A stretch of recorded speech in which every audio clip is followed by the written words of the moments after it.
Hello and welcome to the Undercut podcast. I'm your host, Jesse Billington, and we're back to review the eighth round of the 2025 Formula One season, the Monaco Grand Prix. To do this, I'm joined by Mr. Thiemo Daly. How are you? Surprisingly spry, given the amount of motorsport action we had over this weekend. Obviously, we had the Monaco Grand Prix, but with it, we got Formula 2, more on that later, Formula 3, the Indy 500, of course, and if you were staying up late, a little bit like myself, but not all the way through because yours truly did fall asleep, the NASCAR Coca-Cola 600. There was a lot to watch, and as I alluded to just there, I didn't quite get through all of it, but a valiant effort was made on my part, and it went maybe about as successfully as Carl Larson's attempt at doing the double. There was How are also you? I'm doing very well. Had a very good weekend. There was also MotoGP at Silverstone for the British Grand Prix. I don't have time for everything. Its worst attended race in quite some time because they keep pushing the prices up and keep offering fans less and less and less. And yeah, that was Great business model. yeah, great business model from MotoGP. Also sticking it on the same weekend as all of that. Plus, I think British touring cars at Donington, maybe. I think British touring cars are out there somewhere. So yeah, obviously That's the definition of that skeleton in the swimming pool meme of are we forgetting something? It's just poor touring cars down to the bottom going, it's not your fault. It's yeah, really not.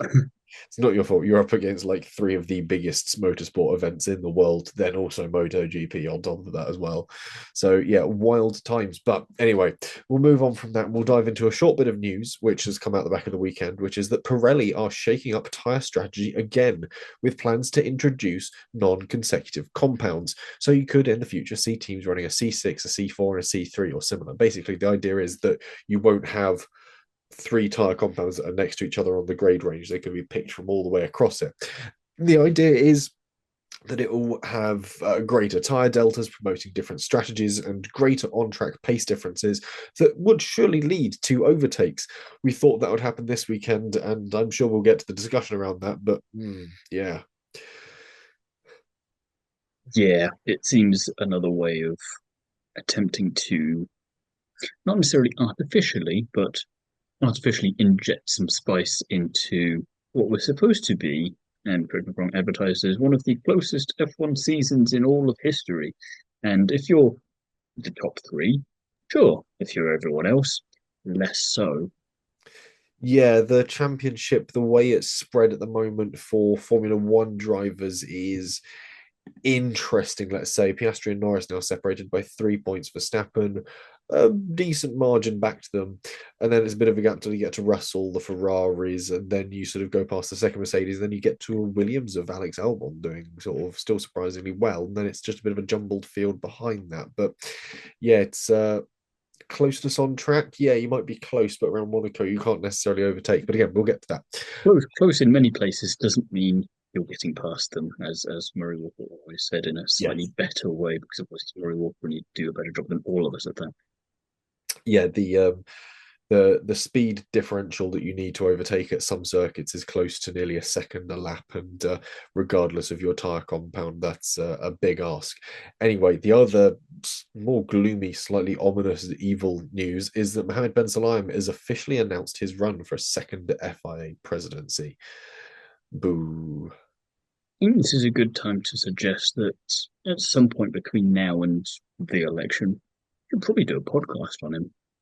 We should do like a deep dive into Have a that. timeline. I'm thinking, those classic American channels of true crime, true documentaries, true action, something along those lines where you've got the Law and Order music, and then we just detail all you need to know about the candidate for the presidency, and if anyone else announces in between now and then, for the sake of not being biased and fairness and all this, we'll happily do that as well. I just get the feeling that they may all turn out to be slightly less controversial, Or potentially speaking out of luck, or we just mention them. may not be allowed to run against him was also part Well, of yes, the it depends on policy. how his legislation goes next month. Yes, his latest round of legislation was brought in with the intent purpose of allowing him to veto anyone who wants to run for FIA president, which is, Which does make his comment of "I don't mind running against Carlos Sainz Senior" seem a little bit less authentic somehow. I don't know what it is about that, but yeah, just I don't know. I get that feeling. Less FIA president, more FIA dictator. Anyway, we'll move into our team by team analysis from the Monaco Grand Prix weekend. Before we do that, it's an important point to note amidst all the tyre chat that the only position change in the top 10 was Lewis Hamilton jumping Isaac Hadjar and everyone else really gaining a spot from Fernando Alonso's retirement. So, not really an improvement over last year's action. In the bottom 10, it was a little more mixed up, but hardly a consolation. And I do question how many of those overtakes happened on track, whereas how many of them happened in the pit lane. However, a solution for how to fix this has already been presented by Steve Jones on Channel 4, who went, well, 2 pit stops didn't work. So next year, three. Three mandatory pit stops. Or, as Mark Webber then suggested, half the field goes around the track clockwise, the other half anti-clockwise. Just a suggestion. Ooh, Just a suggestion. I don't think I agree with Mark Webber's one. That sounds very dangerous. Christian Horner did also suggest maybe looking into extending the braking zone into turn one or coming out of the tunnel so you can promote more overtaking that way. But I don't know. I'm liking what Jones and Webber are cooking up on the side here. Well, I mean, You may Max. need the third stop if Webber gets his way. I mean, you may need the third stop if Russell or Verstappen's ideas get carried forwards as well. Because I know Max I Verstappen's didn't want to mention those two to be honest because that was a bit too far even for me. well, Max Verstappen's was fitting the cars with banana peels, so you could sort of launch sort of technical items at other drivers on track. And He George's, wanted to Mario Kart it, is what yes, he's trying to say.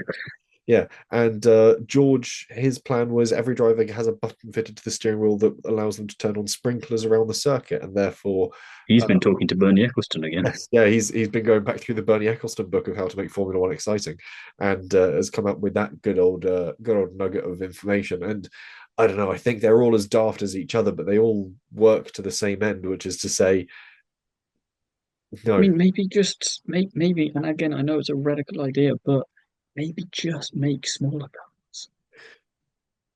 yeah, just stipulate the cars have to be smaller, and I think that technically, the stuff that exists in the side pods is entirely for cooling, and therefore a good technical regulation and a good engineer that follows it, and a good designer, yeah, Adrian Newey's, whoever the other team has got, would be able to design a narrower side pod that works.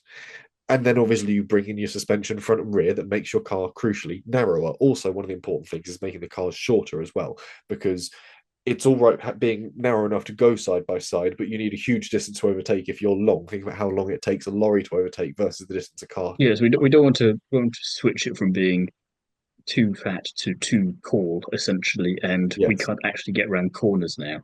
Yeah.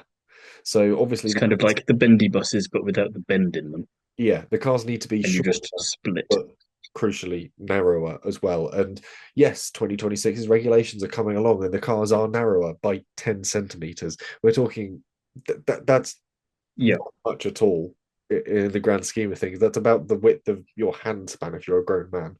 It's not much.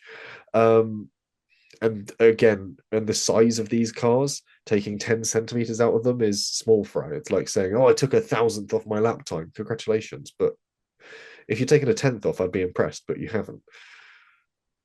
yeah, not quite gone to plan there, but we'll have a good think about that for next. We've got a year to figure it out for Monaco specifically, and all kinds of interesting ideas until then. One of the amusing things I did see just before we move on into the team by team analysis itself is that Formula E tried to one up Formula One by posting a graphic today saying how many overtakes they had in their E-Prix at Monaco. Obviously, they have much smaller cars, so you can genuinely overtake in a way that you can in F2 and F3, so that's already there.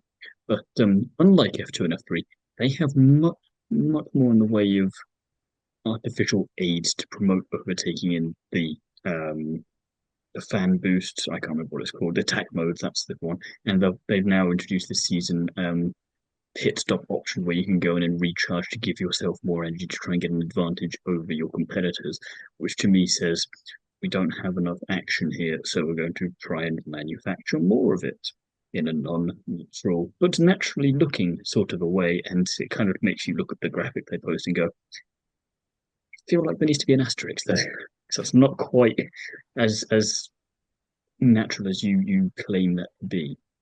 Well, I mean, Formula 2 did really well in its feature race for overtakes because there was a huge amount of overtaking at turn one, namely all of the cars going past half of the other cars.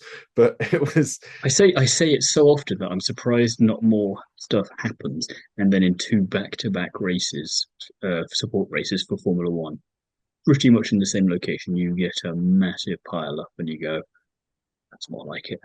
yes, yeah. If you haven't seen the Formula 2, or if you can find footage of the Porsche Super Cups, go back and watch the feature races, the Sunday excursions for those. Been looking for something ever since that Macau GT race many years ago, where ain't anyone getting through that. Yeah. Uh, And this is the closest I've gotten since then, I think. the view down not Mirabeau, what's the uphill climb called for Monaco? Out basically the run out of turn one where you've gone past Saint Devant and then head Thunderball, uphill. yeah. If you watch the camera angle from Formula Two looking down the hill, basically it just looks like a sea of metal. Then a trident pops out over the top of the lot I of was it. say it's great because you can see dum dum dum dum dum wee bonk. Yeah, it was chaotic to say the least, but well worth the watch. Anyway, we'll jump into our team by team analysis. I don't think we're going to have a huge amount to say here because, as we've already mentioned, the top 10 finished largely in the order they started, which is great news, of course, for Lando Norris, who qualified at the front with Oscar Piastri in third. He hadn't had a great time with things. He said certainly after qualifying, this is the first weekend I've hit more this weekend, more walls this weekend than I have in my entire career to date, which he was a little way off the pace, but of course they bring it home. P1 for Norris and P3 for Piastri. A weekend that Norris did need, if you're Lando Norris. And it'll be interesting to see if he can continue this momentum or if he kind of reverts back to how he was post Australia, because Australia, of course, he not dominated, but was very strong throughout the duration of the weekend and stayed cool under pressure. Obviously, was chased towards the end by Verstappen, didn't let it get to him, did well. After that, had one or two bad sessions in China and never recovered until this weekend in qualifying. Really, I mean, he did have decent performances here. You look at Imola last week; he came home in P2, but again, not where we thought he would be when we saw the pace and apparent change in him after Australia and coming out of back of last season. We thought he's gone away, he's learned, da da da da, da. And then what Chris was all gone again. And you go, never mind, that was apparently giving Bottas 2.0 a run for his money. But now Monaco, what he needed, can he keep it up is the real question. And well, we're not going to have long to wait to find out. On the other side, Piastri, P3, it's still, if that's a bad day for him, much like Verstappen having P4 at a bad day, it's not too shabby. He still leads the championship. And I think, obviously, Monaco, it's tricky to overtake at the best of times, but he didn't do anything unnecessarily rash or risky. He stayed close to the top two towards the end, was kind of doing what Verstappen was doing and waiting for something to happen. Because if something was going to happen, it's probably going to be between those two if it was going to be at the front of the field. And he would have been perfectly positioned to capitalize on that. Because even if Verstappen hadn't pit, he would still have needed to, because otherwise he'd be disqualified. So second or first would have been within his grasp if he just stayed there. So if third's the worst he's going to come away with, he can manage that. And okay, now the championship leads down to 3 points, but he's been Mr. Consistent. He's been George Russell all of this year. Norris hasn't. Norris needs to keep this up because Piastri isn't kind of dropping the ball. P3 for him is not dropping the ball. Even though he's disappointed with that, he switches back immediately and he gets going again. And again, very interesting to see what he's going to do in Barcelona this weekend already. So good, but it's kind of a little bit not quite like catching Alex Palou, but it's kind of you're going to need that kind of mentality if you're wanting to beat him. It's kind of just happened in 23. It's not enough to beat him once. That's not going to cut it. You're going to have to keep building, and make sure that he, on a bad day, is not in P3. If he's having a bad day, he's after the 10 points. Yes, yeah, I think that's what's. It's easier to be the hunter than the hunted when it comes to holding on to a championship, as Piastri is currently doing. And yeah, I think the past two circuits we've been to haven't been his best, but at the same time, he's earned himself the window He to still finished P3 in yeah. both. He still finished P3 at both, and he's earned himself that window to just sort of have those slightly wonky moments. We're going to Spain, a circuit that he's going to know quite well indeed. And also, it's a circuit that I think is going to really benefit McLaren, assuming that they are up to scratch with their wings as it stands, because of course we've got a technical directive coming in for the flexi front wings. Assuming McLaren are on the money, on the bubble with them up to this point, and as they have already said, this technical directive won't change our performance. This is going to be a really strong weekend for McLaren. And again, it will come down to a bit of a qualifying duke out. I think Piastri is going to have the upper hand here. And McLaren have been pretty fair so far when it comes to if you're the one that sort of has the rubber green in qualifying, you also get the better strategy when it comes to the race. Spain is either a one stop if you're really cautious, or sometimes a two stopper if you're really going hell for leather on the tyres.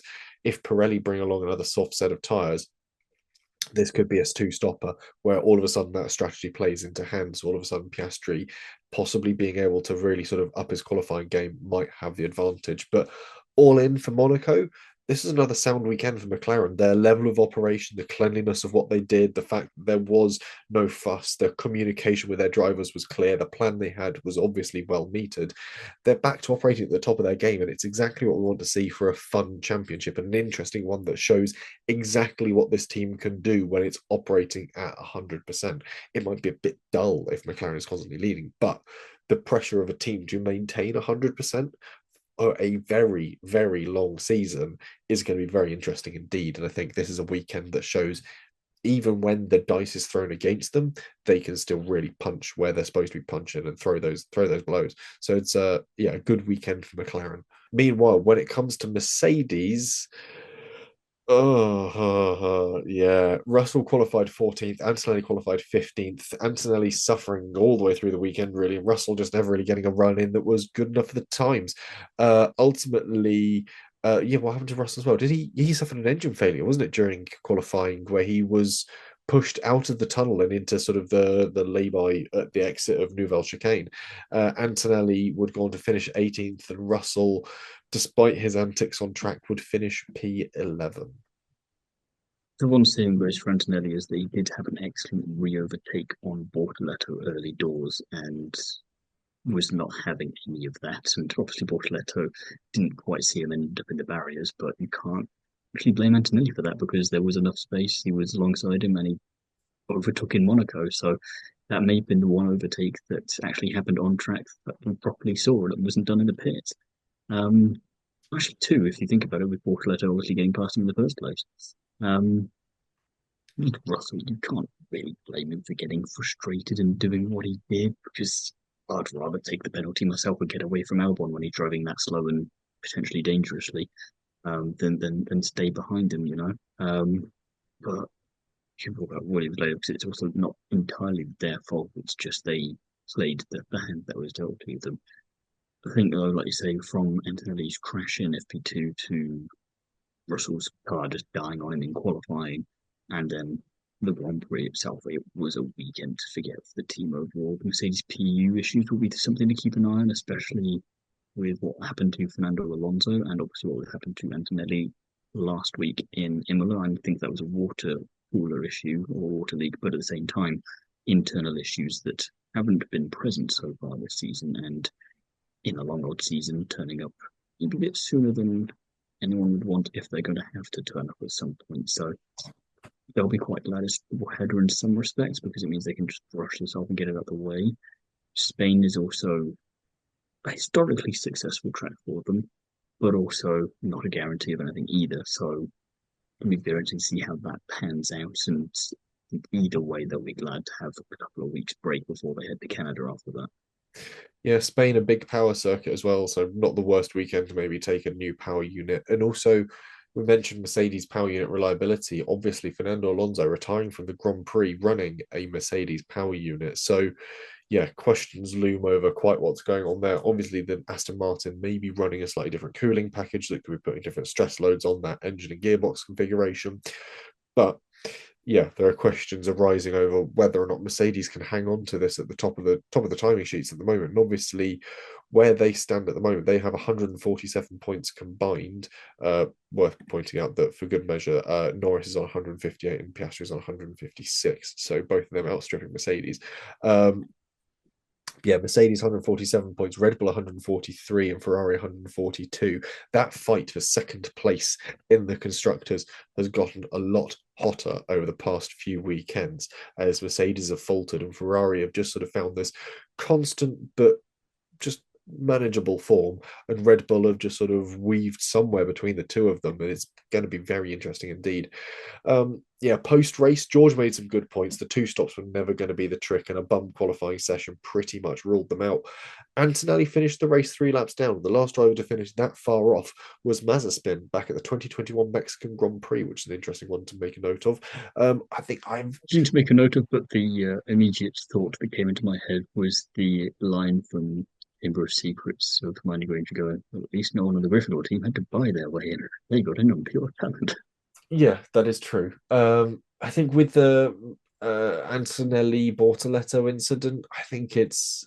I want to chalk that up as a racing incident. I think it was just that's what happens sometimes when you get two cars trying to go side by side through Monaco. It doesn't always work, and we Went saw slightly better than Alpine did last year. At least they both got out of slightly it. slightly better, but not It exactly. means we're evolving next year, be a little bit better. Then 27, 28, we'll have a perfect overtake. Yeah, they'll be able to make a pass through sort of what's that Portier, isn't it? So yeah, we'll Hmm. wait and see. But yeah, I think overall we can to forgive and forget for Mercedes and move on from very quickly. Red Bull, Verstappen qualified fourth and Sonoda qualified 12th. Uh, yes, yeah, that's correct. And then Verstappen would finish fourth and Sonoda would finish 17th. Damage limitation for Verstappen, but again, he's sort of punching above his weight in a lot of ways. It's quite amusing actually. Whenever we're reviewing these Grand Prix, I seem to make more IndyCar comparisons than I used to. But then when I'm reviewing the IndyCar races, I'm making a lot more F1 comparisons. I feel like I need to get my comparisons swapped back over into the right things. But then I'm just describing Verstappen as Verstappen. So maybe it doesn't work as well. But I think so. I was going to compare him to Alexander Rossi. Kind of the car is decent, but he's taking it to levels where you wouldn't normally expect to see that car or that team.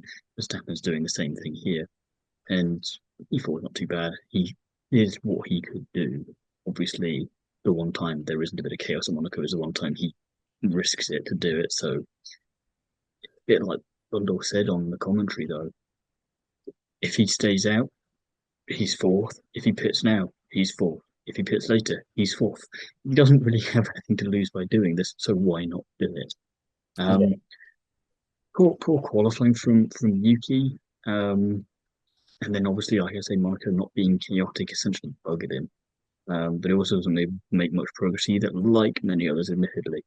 Um, but then somehow ends up as the worst performing Red Bull driver in Monaco, which I'm sure is not what anyone wanted. And again, yeah, a little bit due to a little bit as Russell was saying, due to the fact that the two pit stops didn't do anyone any favors.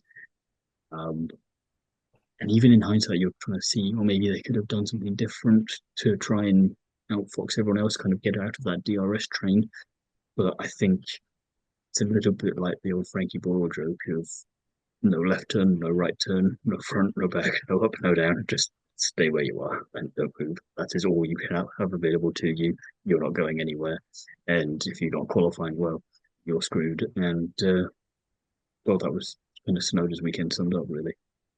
Yeah, not great. If you don't qualify well at Monaco, you don't finish well, and that bit Sonoda hard this weekend. Again, like you said, Max's audacious strategy could have played out, but didn't. It was just damage limitation really for Red Bull. I think they walked away with possibly as many points as they could have really gotten. I don't think even if Sonoda had qualified well, he would have had any advantage this weekend because he would have been used as we It's a saw. shame he couldn't have been in kind of 11th or 10th area because then just from Alonso and things going awry a little bit there, he could have maybe been able to do something. But again, it shows we had this with Lawson earlier in the season. I think in China, that was it. Sainz was the driver able to capitalise on the disqualification of the Ferrari, and Lawson was just one place behind too many to capitalise on that. And it's kind of if you're not going to be able to qualify well, you need to try and find a way to get into that position. But obviously, in this case, you've got to qualify well. So even if you're not where you want to be near it, then it's kind of overall for Red Bull just didn't quite work out the way they wanted it. It was a kind of case of almost you Yeah, nearly had it. yeah, we'll get back to Red Bull in a bit, I think, when it comes to the performance of their drivers in a short minute when we get to their second team. But before that, we've got Ferrari. Leclerc qualifies second, finishes second, and Hamilton qualifies seventh. Was he actually qualifying seventh, or was that where he was demoted to? Well, I qualified. It was demoted to seventh, but I put that for the starting grid. Because otherwise, we get Qualified into all kinds fourth. of That was it. shenanigans. Yeah, qualified fourth and was demoted to seventh, obviously after impeding Verstappen during the qualifying session. Would actually go on to finish fifth, so did quite nicely there in his recovery. But again, he benefited from being able to overtake the slower Isaac Hadjar and Fernando Alonso retiring ahead of him. So, yeah, it's a good weekend for Ferrari, I think. Yeah, I mean, close but no cigar for Leclerc, but another good haul of points at least. He knew it was done on Saturday, essentially, with qualifying. You could tell that after he got out of the car. Um, Great recovery from Hamilton after essentially let him down communication wise in qualifying. Feel like we're still on that steady build up for the team now, though, which is encouraging. Obviously, had a decent performance in Imola last week after the qualifying, and proof from Hamilton that even bad qualifying in Monaco is still recoverable, just about. Although you might need to be Lewis Hamilton to make that happen. Um, yeah, hopefully it's all just moving in the right direction. Leclerc going to be a bit disappointed, which is understandable. Hamilton will also be disappointed, but considering that they came into the weekend going, we're going to be nowhere because it's a slow speed corner track, and Monaco is famous for that. Our car doesn't suit it, and then Leclerc proceeds to dominate all of the practice sessions, qualifies second, finishes second. Hamilton goes airborne in FP2 out of the swimming pool, and then crashes in FP3. Still manages to get home fifth after starting in seventh. Not too shabby when you put it like that. And again, it's one of the awkward things of just qualifying sorted, and then you don't need to make up so much ground in the race and world champions. But Yeah. we're not there yet. Yeah, I think the evidence in the ability of the Ferrari versus the McLaren was clear when you had the onboards from Charles Leclerc as he was chasing down Lando Norris in the final few laps of the race. You could see that he would get close through much of the rest of the circuit. It was just the McLaren's ability to get out of like Anthony Nogues, out of rest gas Anthony Nogues. The McLaren was just able to pin it and really put the power down a lot better and a lot smoother. It really depended also on like battery deployment, who'd been charging up through the lap, who was able to deploy most accurately down the start finish straight towards Saint Devot. But yeah, the Ferrari was very close to the McLaren this weekend. And I think, again, if Ferrari are able to sort of have a strategy and a setup and a suspension setup and an aero setup for Spain, they could be up there and causing an absolute headache for the McLarens once again as the sort of next weekend rolls up. So yeah, it's not the worst result for them actually when you look at it on the whole. Against a furiously competitive McLaren and Max, they were firing on all cylinders and they didn't come away from this looking bad by any means. And yeah, great work from Lewis on the team game. It was a job that needed to be done, and I think obviously teams up and down the field were doing the team game. A great example of which was Williams. Albon qualified 10th, Sainz qualified 11th, but they would finish 9th and 10th, courtesy of obviously Alonso's retirement. And yeah, it was an interesting one from them. Yeah. It, interesting is the diplomatic word, isn't it? Because obviously with great teamwork, no one, however, including themselves amusingly, were a fan of the deliberate backing up. Bowser said it's not how he wants to go racing, and he apologized to Toto after the race, who I'm sure was looking like, "Damn, why did we let him go over there?" Um, I think I'd be more frustrated if it wasn't Williams who'd done it. It's simply because they're on a streak. It's been so long, they're Williams, that I'd let them get away with it a little bit more than if it was Alpine, for example, or Haas even. Haas is more likable as a team at the moment. Um, but even then, I'd have gone, no, no. But it's Williams, so you kind of just, okay, you get one, and you were smart. You were just a bit of a dick about it, I I don't essentially. think it's entirely down to Williams either, because what happened was Oh after no, if it wasn't them, it would the be someone first, else. And Racing Bulls did a brilliant job of the same thing. It's yeah. just they were already kind of already in that position, Mm. and it was somehow less noticeable. I don't know. It didn't seem to. No one was on the team radio from the race coverage we saw complaining about Lawson driving Lawson and slowly. Hadjar doing it. Yeah. So that, but when Williams did it, everyone suddenly noticed. Wait a minute, what are Wait a you minute, doing? we're being We don't hacked. like this. Yeah. I think by that point people had wised onto it as well. Like nobody noticed that Hadjar had basically done both of his stops fairly early on. And everyone by that point it was too late. And by that point they were both Hmm. scarper off and Lawson earned his sort of like his spaces to do it and away they went. And I think by that point also everyone had gone, oh, this is how it's playing out. Oh, this is quite boring. Keep which other teams have got two cars near each other. Williams, put the cameras on the Williams Hmm. and see what they do. And as a result, they sort of got the focus of it and they It's didn't quite an want interesting kind of correlation as well between what Harvard Lindblad did in the sprint sprint race, I race. think, for Yes, Formula where he 2, where uh, he had a penalty of 10 seconds, I think it was, for whatever it was he supposedly did. And colliding with Browning, I think it was at Mirabeau Oaks. that was on Saturday. That was a long time ago. I'll check the notes and we'll find out when we do the review. But he did the bold thing of let the cars in front of you get a gap. Because normally it's you've got to create a gap to the car behind you so that you can get rid of the 10-second penalty when you cross the line. But instead of, well, it's Monaco, we're going to have to try something a bit different. Let them scarper for 12 seconds up the road and then race towards the end to try and make up as much as you can so that hopefully the car behind you can't stay with you. And as a result, he did plummet down from, I think, third to eighth, but eighth still gets you a point, and it's the last point paying position in the sprint race, and it's one more point than he had at the start of the day. And everyone, huh, nice, Yeah, nicely done. That's a good strategy. And then all these F1 teams, I just imagine going, tell me more. yeah. Like someone not Can who we do this with two cars? Campos, doesn't he? Lindblad, yes, I think so. Yeah, like there will have been an F1 team knocking on the door of Campos, going, "Just like to see some of your race engineers and whoever was on Lindblad's wall for that one because I'd like to have a few words and leave him a phone number because it was clever. Lindblad, part of which driver academy, which team then proceeded to.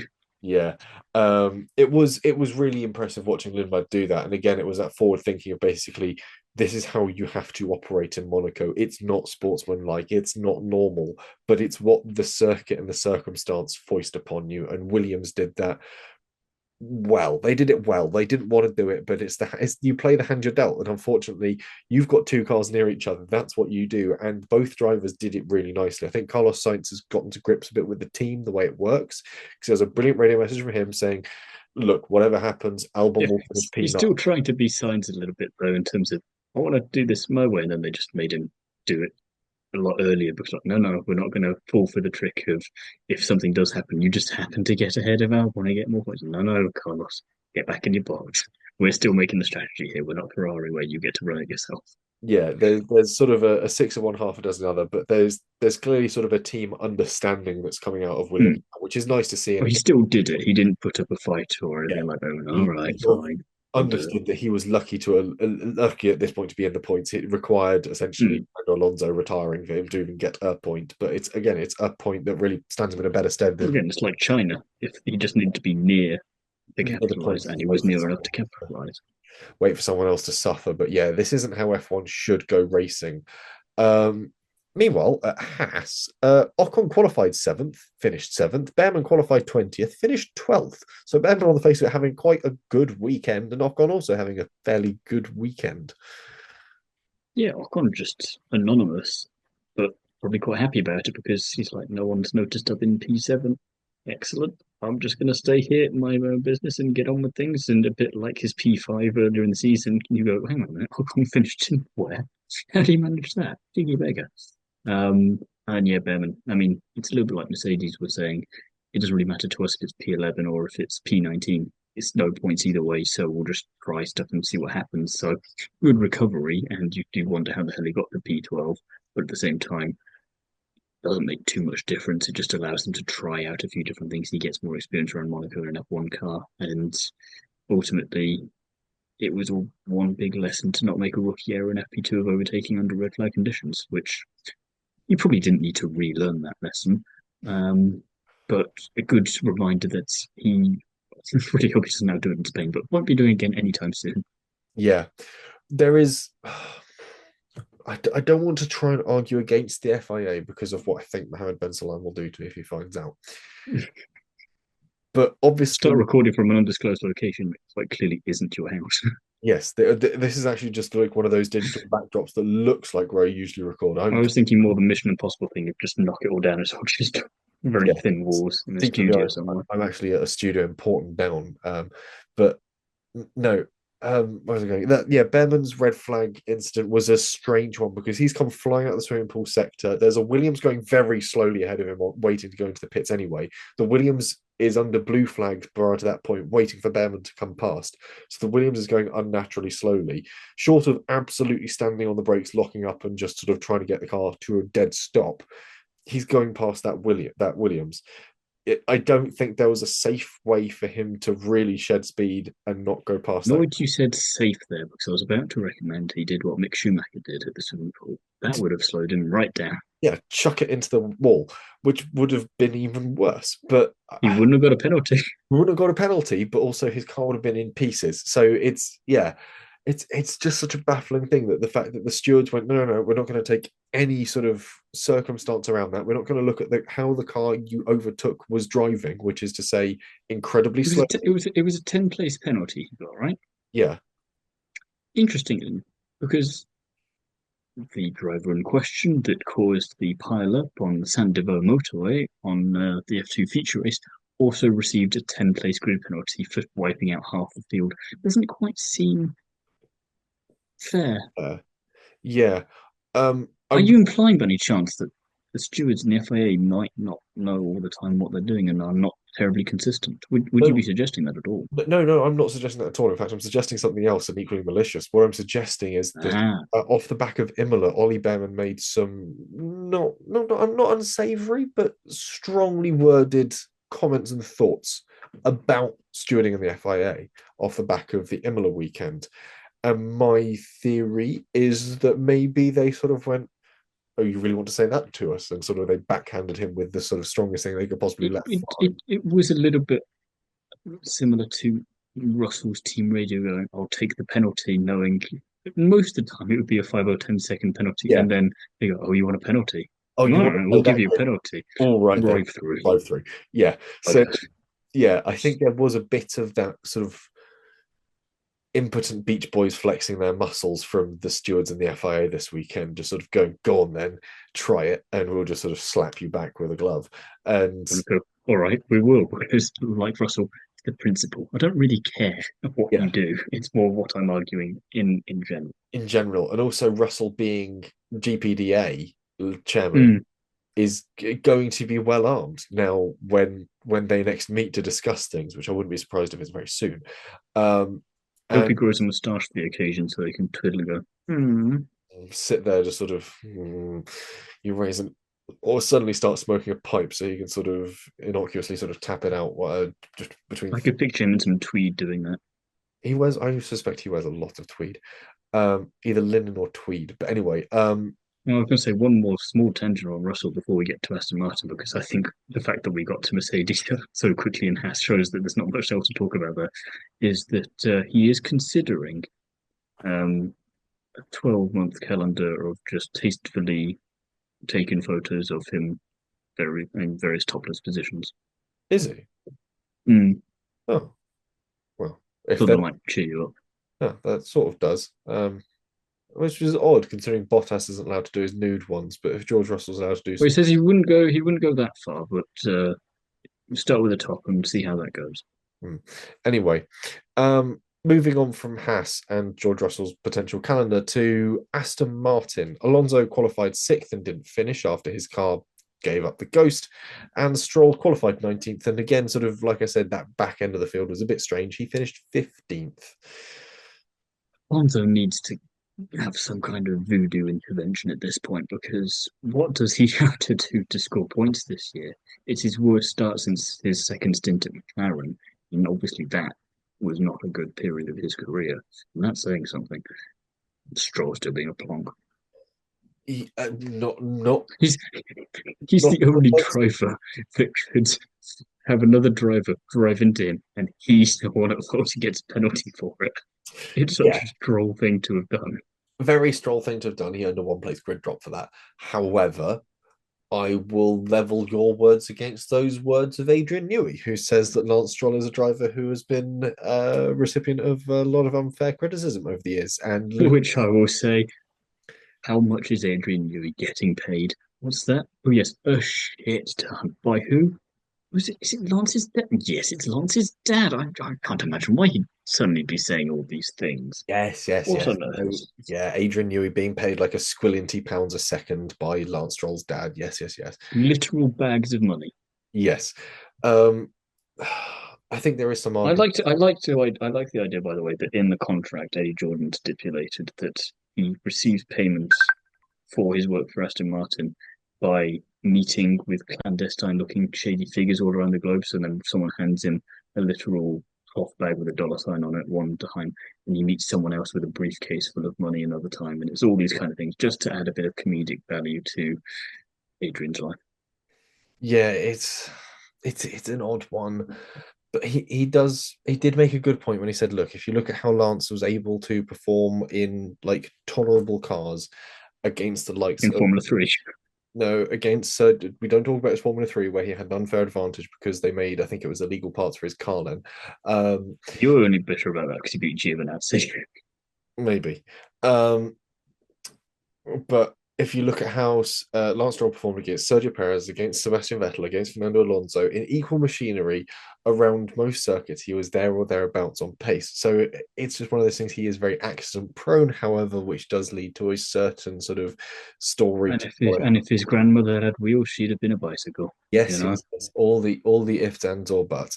If my aunt had uncle, she if my aunt had a ball, she'd be my uncle, and all that. Yes, but anyway, we've equally run out of something to talk about Aston Martin so quickly. We've already mentioned the questions about the Mercedes engine package and the reliability, possibly a cooling setup gone wrong in the traffic of Monaco. We'll see what happens as they move on.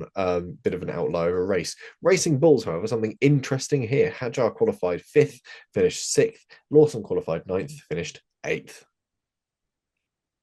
I'm slightly annoyed that I didn't revise my world prediction to just be Lawson scores points at Monaco because obviously I didn't actually think it would happen. And then I put him and Bortoletto both scoring points this weekend, and then Lawson goes and typically does this. But that being said, brilliant from both all weekend. Were they were just on it from the start and never relented. And like you say, they managed to sneak that strategy by before everyone else kind of noticed, um, which is just quite fun. Lawson's first points of the season, again, quite amusing that they come in Monaco of all places, and just kind of he was already in the points anyway from a starting position, so it wasn't a case of Alonso helped him. He can only get more points, but he was already getting points. He did an excellent job of helping Hadjar. I think Hadjar said post race that whatever he wants now, I'll give him just like payback because I'm very, very thankful for that. And I quite like the little team dynamic there. And just in the championship standings, then you've got Hadjar 5 points ahead of Sonoda, which again is still kind of baffling. And Sonoda's now only 6 points ahead of Lawson. So the Red Bull experiment does continue. Yeah, great pace from both of them. Hadjar now has more points than Lawson and Sonoda combined, making him the second ranked Red Bull driver.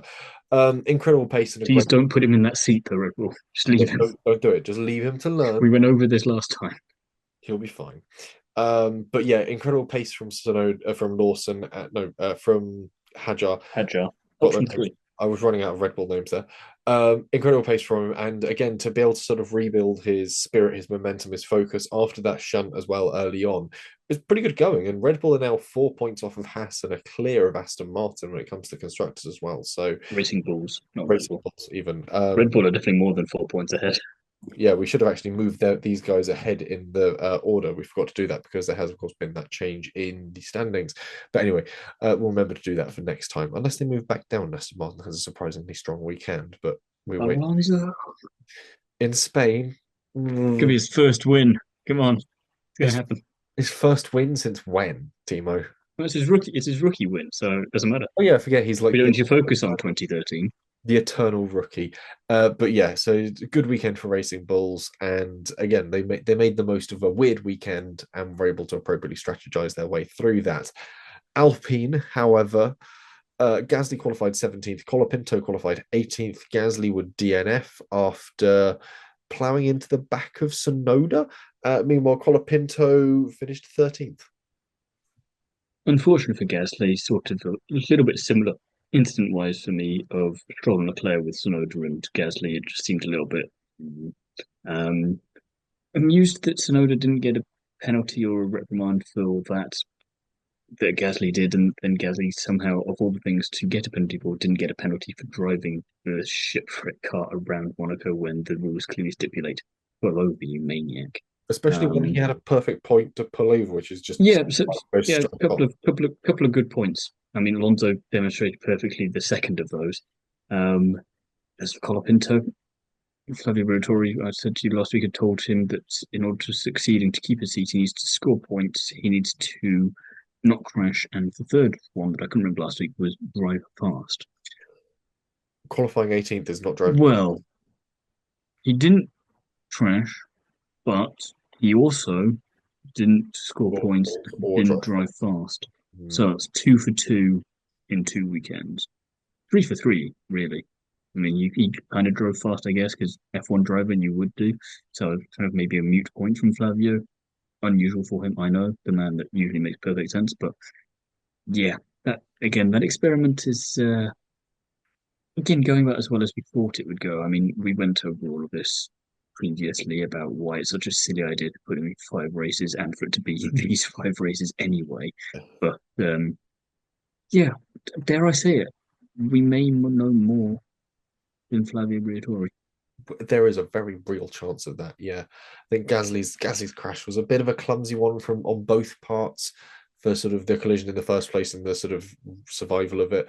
Um, Whatever they're building the back end of those Red Bulls out of is the strongest material known to man. Yeah, I did think that. Shrugged off that blow quite well, considering it wiped out all of the one corner of Gasly's car, and then yeah, wrongly. Again, there was a lot of errors from Crofty this weekend on the commentary, but he wrongly attributed That's per the usual. radio message to, oh, he's had brake failure. No, we get the radio messages late at different points in time, and the brake failure would be because as soon as he was missing an entire wheel and caliper set, as soon as he stood on the pedal, all the brake fluid went out one hole in the car. So that's where he lost the brakes, I'm afraid. But it's all right. He's only been doing it for, over a day. Decade. So, these things happen. Give Harry Benjamin that seat full time and let me move to BBC. Anyway, kick Sauber, Just give it back to Channel 4. They don't have any problems with commentary there. They've got a perfect lineup all round. or that. Yeah. Anyway, kick Sauber. Hulkenberg qualified 13th, Bortoleto qualified 16th, and Hulkenberg somehow went backwards, finished 16th, and Bortoleto finished 14th, despite being in the barriers at Portier on lap one.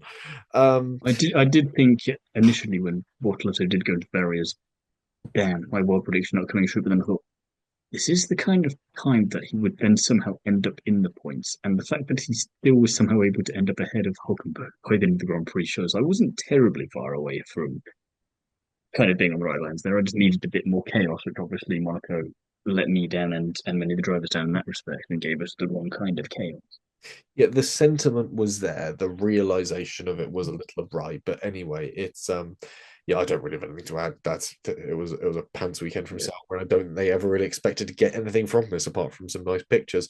So winners and spinners. Thiemo, your winner. Racing Bulls. I mean, Hadjar has just been the driver that I didn't expect him to be, considering I've watched him for the last few years. Um, and Liam Lawson, it's nice to see it's going in the direction I wanted it to go, and it's kind of what I think would have happened had he stayed at Red Bull. To be quite frank, it's strangely you keep a driver in a seat for more than 5 minutes and allow him to get used to it all and maybe train him a little bit. He might score some points. Shocking, I know. And the fact that it was done in Monaco, a bit sweeter for me on that one. So winner, winner, chicken dinners for both of them. Yeah, I think I agree. I agree with you on the Red Racing Bulls thing. The fact that he's sort of certainly for Hajar really proving his mettle, and for Lawson sort of finally getting his mojo back, getting it clicked on, and getting it clicked on at one of the most sort of challenging Grand Prix weekends of the year. The drivers were getting out the cars. I know Albon and Sainz were saying it was exhausting having to drive that slowly, because usually when you're driving fast, you have a rhythm, you have a flow, you have a focus to it. When you're driving that slowly, you're constantly looking in the mirrors. You're not driving naturally.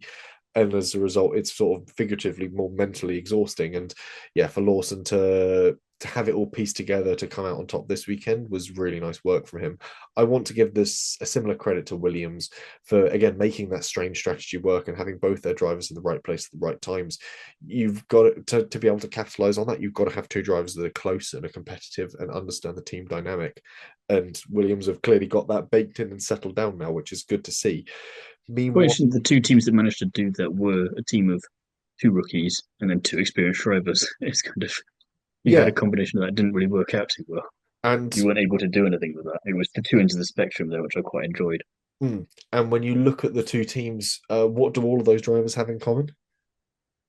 Red Bull Yes. Yeah, very interesting. and not racing for them. Yes, crucially not racing for Red Bull, either have previously or have raced for a Red Bull affiliated team and no longer are, but have also come away from that experience knowing a stronger understanding of teammateship and friendship, which is nice to see. Somewhat ironic. Yes. Meanwhile, spinners, Thiemo, yours. Mercedes, not necessarily their fault, but they span nonetheless. Yeah, quite literally at some points. For me, though, Formula One, I fear they won't learn anything from the shambles and they will repeat it. I mean, we joked at the top of the show that next year it'll be 3 stops, next year it'll be 4 stops, the year after it'll be five. Wasn't joking. Yeah. Well, next year's cars are smaller, they won't be small enough, and it will still be a Saturday decided weekend. When you compare the overtakes at this to the Indy 500, which is a circuit with no braking, Bit of a different track. completely different track, but it has no braking zones, four identical corners, and spec cars by and large. If you're Penske or Andretti, you begin to wonder how the tight, twisty, technical circuit produced no overtakes, but the circuit with four identical corners, none of which you have to actually brake for, produced more overtakes. And you're left sort of going, I mean, if you watched like the guys who were about to get lapped by the lead cars, they were constantly swapping back and forth and back and Well, forth. yeah, because you also have the brilliant rule in IndyCar that unless the entire field bar one has lapsed you, you don't actually have to move out of the way. So they can just set out and do their own thing at the front, and they proceeded to do just that. Because why wouldn't you? You want to stay on the lead lap. Yeah, but it was also great because what it did was provide a sort of a slightly broader span of dirty air for Alex Palou to Hmm. absolutely send one And confuse past. anyone tuning in for the first time going, wait, they're not in the lead. No, no, they're about to get lapped, but not yet lapped. But it meant Alex Palou was able to make a brilliant pass on Marcus Ericsson from seemingly nowhere, He does that. halfway through a strategy which involved him saving his tires and fuel. And He does that. yeah, Alex He's Palou magic, really. hmm. Yeah, which was lovely to see. We haven't really mentioned the Indy 500 actually on the recording part of this. We should say, obviously, great weekend to be an Alex Palou fan. Slightly less. Great weekend to be an IndyCar fan, to be honest. I mean, Yeah, even though it was the driver that's doing Max Verstappen in 2023 in IndyCar winning spoilers, you can't even be mad at it because it was just so nicely done. yeah, it was just such a good strategy. It came from what, second row on the grid, wasn't it? And Started sixth. yeah, really, really nice to see him do that. Obviously, David Malukas now P2 and Pato Award P3. Pato Award the closest driver to Palou in the drivers' championship, but I mean, there's over 100 points separated. Still a gulf of about 6 billion points at this point in time, so it's not a great comfort that either. But even then, yeah, it was an interesting weekend. But yeah, there I you think go. this is why you should be grateful for me, by the way, segue, because I could, if I wanted to, do what Alex Palou and Max Verstappen have done in the past. But I'm choosing not to do that. I'm choosing just to eke out my lead in this predictions Oh, you're choosing to championship. do this. I am, So Okay, I only got the 1 point this week, just to eke it out a little bit. yeah, yeah, just the 1 point for Lando Norris's fastest lap. Otherwise, no points for me this weekend. I think I went a bit slightly too bold on most of them. I think I still had my money on. I was quite glad that Norris did what I actually wanted him to do for a change on that one because it didn't come until the very, very end, which is obviously what Verstappen did to me to ruin it last week at Imola, the bugger. So I managed to get one back this week and go, ha. So Spain, I don't know which way that's going to go, but that's future me's problem in about 48 hours when we record that.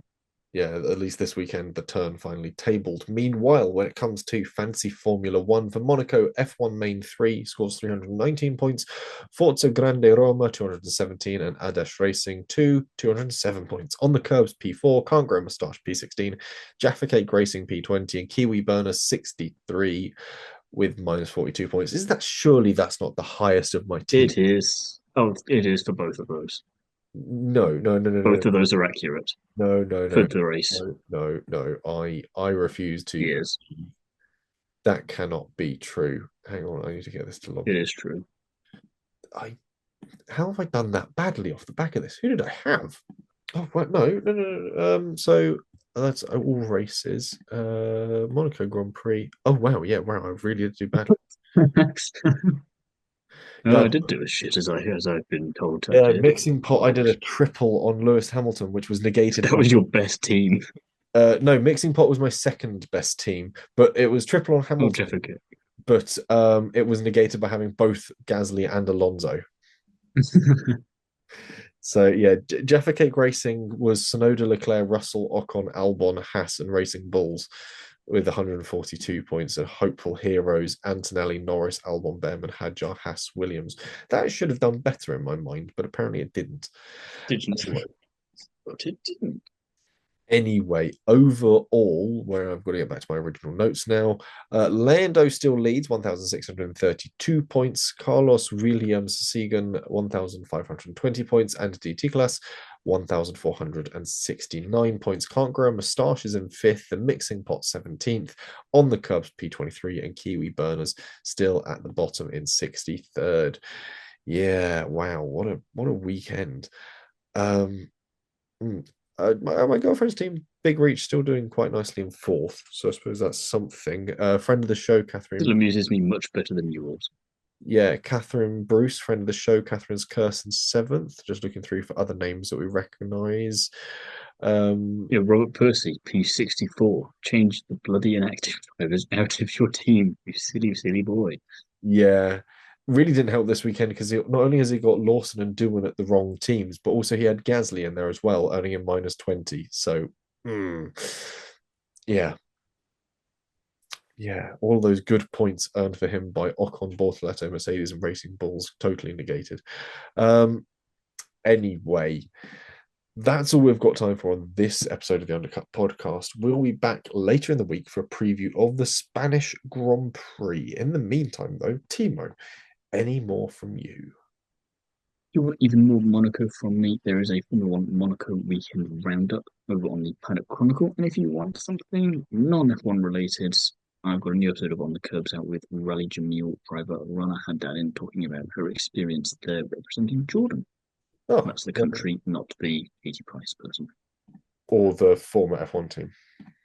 Or the former F1 team, which probably would have been a better thing to say there. Yeah. I don't know why your mind went to the Katie Price. Anyway, if you want more from me, you can find me on the internet, on the social medias at Jesse on Cars on Instagram, Twitter, and TikTok. And of course, you can find me writing for Classic Car Weekly and on the Classic Car Weekly podcast, the popular sibling podcast to the popular weekly title. Otherwise, that's all we've got time for. And like I said, we'll be back for a preview of the Spanish Grand Prix. Obviously, we haven't been testing in Spain for quite some time. Final evolution of these cars. It might be an interesting one. We said that last week. I don't know if that's the best thing to say. Yeah, we probably ought to stop saying that. We'll be back, and we won't be saying that when we come to preview the Spanish Grand Prix.